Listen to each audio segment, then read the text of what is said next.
నెల్లూరు జిల్లా కోవూరు ఎమ్మెల్యే వేమిరెడ్డి ప్రశాంత్ రెడ్డి ఎన్నికల్లో నిరుద్యోగ యువతకు ఇచ్చిన హామీని నిలబెట్టుకున్నారు.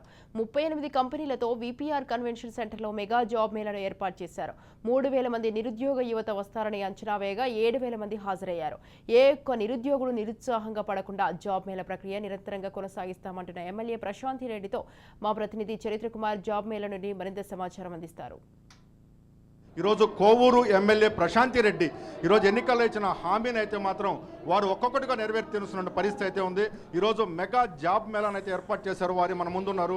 మేడం, ఈరోజు ఎన్నికల్లో ఇచ్చిన హామీ యువతకి నేను అండగా నిలుస్తానంటూ కూడా మీరు అన్ని గ్రామాల్లో చెప్పారు.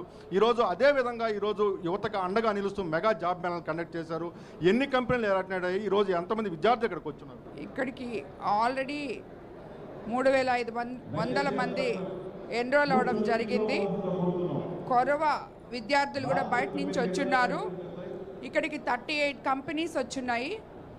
సో అందరికీ జాబ్ అవకాశం రావాలని చెప్పి నేను కోరుకుంటున్నాను. ఈ ప్రక్రియ నిరంతరం జరుగుతుంది. ఒకదాని తర్వాత ఒకటి చేస్తూనే ఉంటాము. ఈరోజు రాలేదని చెప్పి ఎవరు నిరుత్సాహపడద్దు అని చెప్పి ఆల్రెడీ వాళ్ళకి ఇన్ఫార్మ్ చేయడం జరిగింది.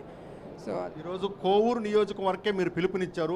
1000 మంది అని మీరు టార్గెట్ పెట్టినారు. ఇక్కడ చూస్తే సుమారు 7,000 మంది యువకులు ఈరోజు పెద్ద ఎత్తున దీనికి పాల్గొన్నటువంటి పరిస్థితి. వీళ్ళకి ఎలా ముందుకు వెళ్ళబోతున్నారు? భవిష్యత్తులో వీళ్ళకి ఎలాంటి భరోసా ఇవ్వబోతున్నారు? అందరికీ ఉద్యోగం రావాలని, నిరుద్యోగ యువతకి అండగా నిలవాలని ఈ ప్రోగ్రాం వేమిరెడ్డి ప్రభాకర్ రెడ్డి గారి ద్వారా ఏర్పాటు చేయడం జరిగింది ఫౌండేషన్ తరఫున. ఈరోజు రాకపోతే తర్వాత మళ్ళీ నెక్స్ట్ జరిగే జాబ్ మేళాలో వాళ్ళకి రావచ్చు. ఇప్పుడు ఎన్రోల్ అయిన పేర్లని మా దగ్గరే ఉంటాయి. వాళ్ళతో టచ్లోనే ఉంటారు ఈ ఆర్గనైజర్స్. ఎక్కడ జాబ్ ఉంటే వాళ్ళని అక్కడ అకామిడేట్ చేయడానికి, వాళ్ళ అర్హతను బట్టి చేయడానికి చూస్తాం.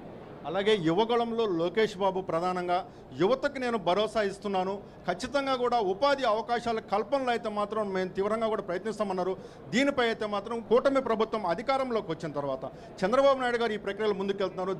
మీరు ఏ రకంగా దీంట్లో దోహదపడుతున్నట్టు ఈ కార్యక్రమం? ఎన్డీఏ ప్రభుత్వం అధికారంలోకి వచ్చిన తర్వాత చంద్రబాబు నాయుడు గారు, లోకేష్ బాబు ఇద్దరు కూడా అదే ప్రక్రియలో రాష్ట్రాన్ని పారిశ్రామిక అభివృద్ధి దిశగా తీసుకుపోవడానికి వాళ్ళ సాయశక్తుల ప్రయత్నమిస్తున్నారు. దాంట్లో భాగంగా ఒక చిన్న ఉడతా భక్తిగా మా ఫౌండేషన్ ద్వారా వాళ్ళు చేసే లోపల మనం ఏమన్నా చేయగలము అని చెప్పి ఈ జాబ్ మేళా జరగడం జరిగింది. అలాగే ఏదైతే ఈరోజు ఉపాధి అవకాశాల విషయంలో అయితే ప్రధానంగా చంద్రబాబు నాయుడు గారు, లోకేష్ ఇచ్చినటువంటి మాటని నెరవేరుస్తూనే ఈరోజు ఉడతా భక్తిగా కూడా మేము ఈ కార్యక్రమాన్ని నెరవేర్తిస్తున్నామంటూ కూడా ఎమ్మెల్యే ప్రశాంత్ రెడ్డి తెలియజేస్తున్న పరిస్థితి. భవిష్యత్తులో ఈ కార్యక్రమం నిర్విగ్రహంగా కూడా కొనసాగుతుందంటూ కూడా ఎమ్మెల్యే ప్రశాంత్ రెడ్డి తెలియజేస్తున్న పరిస్థితి. కెమెరామెన్ భరత్తో చరిత్ర Kumar, Raj news, Nellore mega job Mela నుండి.